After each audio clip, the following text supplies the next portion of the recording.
পরাজয়ের আতঙ্ক থেকে বিচারকদের আতঙ্কিত করছে।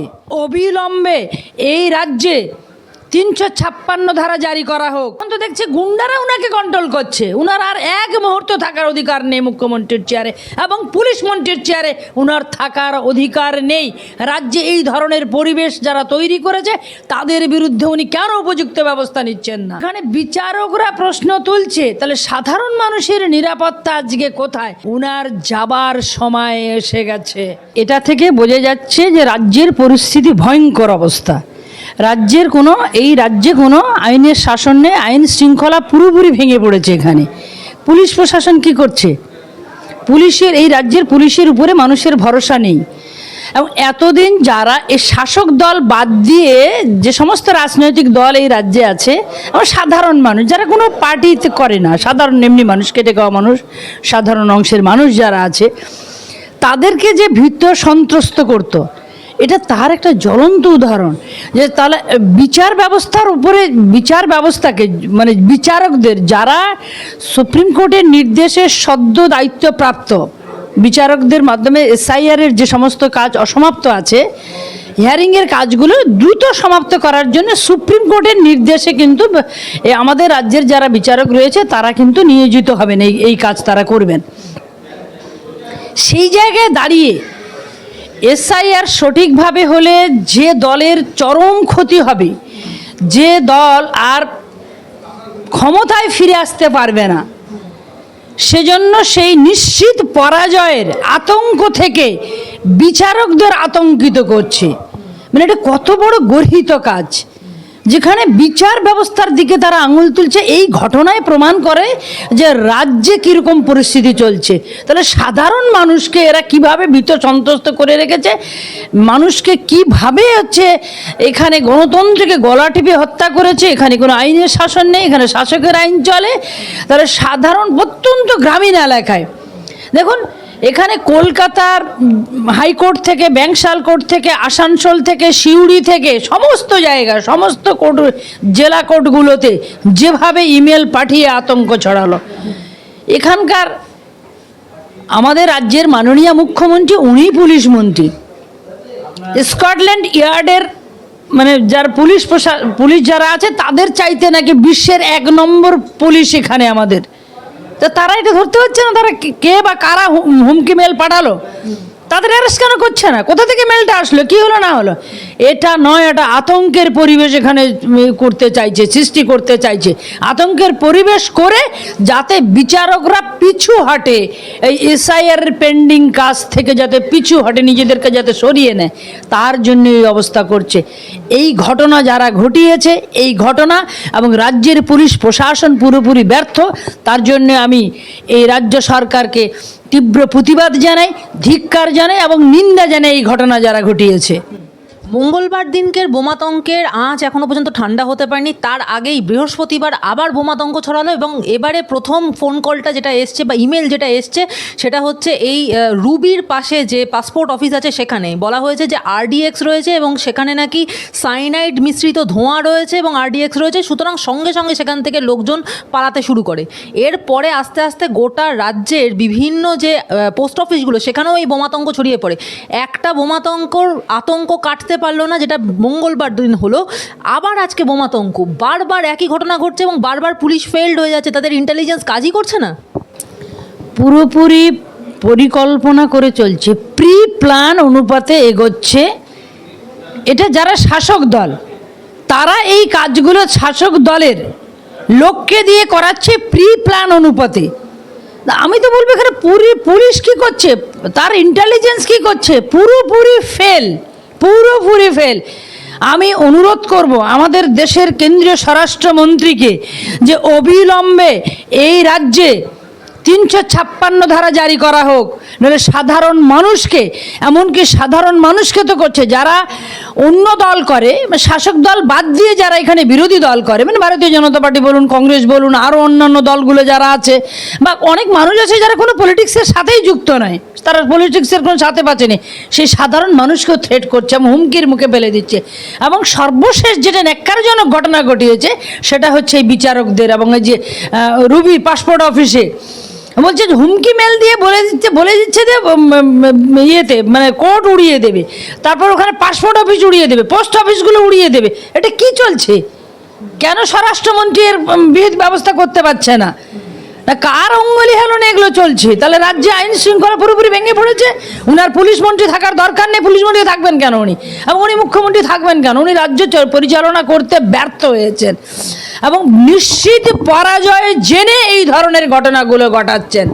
এবং অবিলম্বে আমাদের দেশের চিফ ইলেকশন কমিশনার যিনি রয়েছেন, আমাদের রাজ্যের যিনি চিফ ইলেকটোরাল অফিসার যিনি রয়েছেন, তারা এই বিষয়টা নিশ্চয়ই দেখবে এই ঘটনা কেন ঘটছে আমাদের এই রাজ্যে। অন্য রাজ্যে কোথাও, অন্য রাজ্যে তো এসআইআর চলছে, অন্য রাজ্যে তো কিছু ঘটনা ঘটছে না, কেন এখানে কেন ঘটনা ঘটছে? তাহলে তো এখানে শস্যের মধ্যে ভূত আছে। এই শাসক দল, রাজ্যের শাসক দল এগুলো করাচ্ছে। এই বোমাতঙ্কের ঘটনা যা ঘটছে তা তো ঘটছেই, তার মধ্যে হাওড়ার পিলখানাতে দেখা গেল প্রকাশ্যে একজন প্রমোটারকে গুলি করে হত্যা করা হলো এবং সেই খবর করতে গিয়ে একজন এবিপি আনন্দ সাংবাদিক, তাকে পর্যন্ত মারধর করা হলো। মানে একের পর এক শহরের মধ্যে খুলেআম গুলি চালানো বা খুলেআম অস্ত্র পাচার করা। কি চলছে আমাদের রাজ্যে? আইন শৃঙ্খলা বলে কিছুই কি নেই?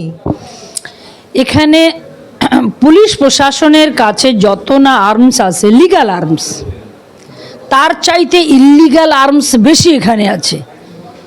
এবং গোটা রাজ্যটায় আর্মস, বোমা বারুদ দিয়ে ভর্তি আছে, ইল্লিগাল আর্মসে। থানাতে যত না আর্মস আছে, তার চাইতে ইল্লিগাল আর্মস দুষ্কৃতীদের হাতে, অ্যান্টি সোশ্যালদের হাতে বেশি আছে, যার জন্য এই ঘটনাগুলো ঘটছে এবং এই ঘটনা ঘটতেই থাকছে। পুলিশ মন্ত্রী, মুখ্যমন্ত্রী কোনো ঘটনার কিনারা করতে পারছে না। একের পর এক ঘটনা প্রকাশ্য দিবালোকে খুন হয়ে যাচ্ছে। কেন খুন হবে? দিদি, আমি একটা প্রশ্ন করতে চাই যে এই ঘটনার কিনারা করতে পারছে না, মানে ইন্টেলিজেন্স ফেইলিওর, নাকি কিনারা করতে চাইছে না? ইন্টেলিজেন্স পুরোপুরি ফেইলিওর, এবং এটা তারা করতে চাইছে না। এই নির্বাচনের আগে এপ্রিল মে মাসের সঠিকভাবে চললে, মানে সব কিছু ঠিকঠাক থাকলে তো এপ্রিল মে মাসের কোনো এক সময় ভোটটা তো হবে। এখানে আমাদের 2026-এর সাধারণ বিধানসভার নির্বাচন হবে। তো এই নির্বাচনের আগে ওটা এই মহলটাকে তৈরি করছে, ওটা ভীত সন্ত্রস্ত করে মানুষ যাতে ভোট দিতে না যায়, মানুষকে একটা আতঙ্কে রাখছে আর কি। আমি গ্রাম বাংলার মেয়ে, গ্রাম বাংলা একটা প্রচলিত প্রবাদ আছে যে সব থোয়ার জায়গা আছে, মানে সব রাখার জায়গা আছে কিন্তু ভয় রাখার জায়গা নেই।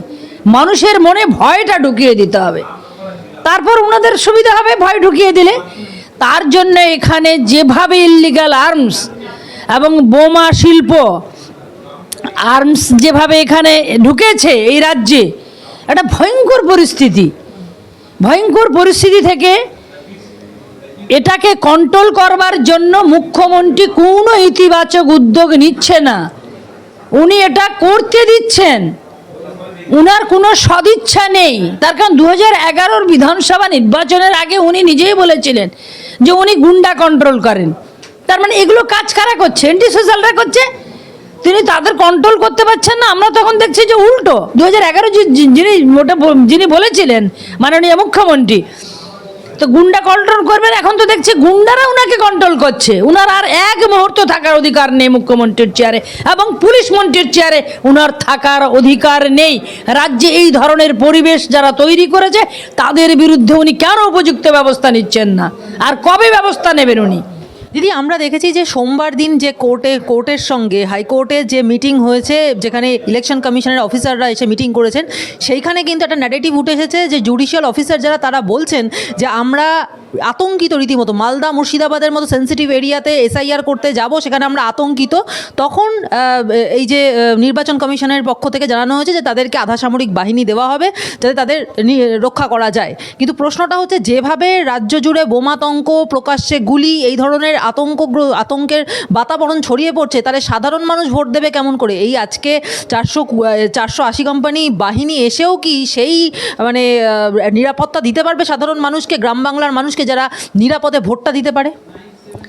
ফ্রি অ্যান্ড ফেয়ার ইলেকশন করার দায়িত্ব চিফ ইলেকশন কমিশনের, এবং এখানে রাজ্যের যিনি সিইও আছেন ওনারও দায়িত্ব।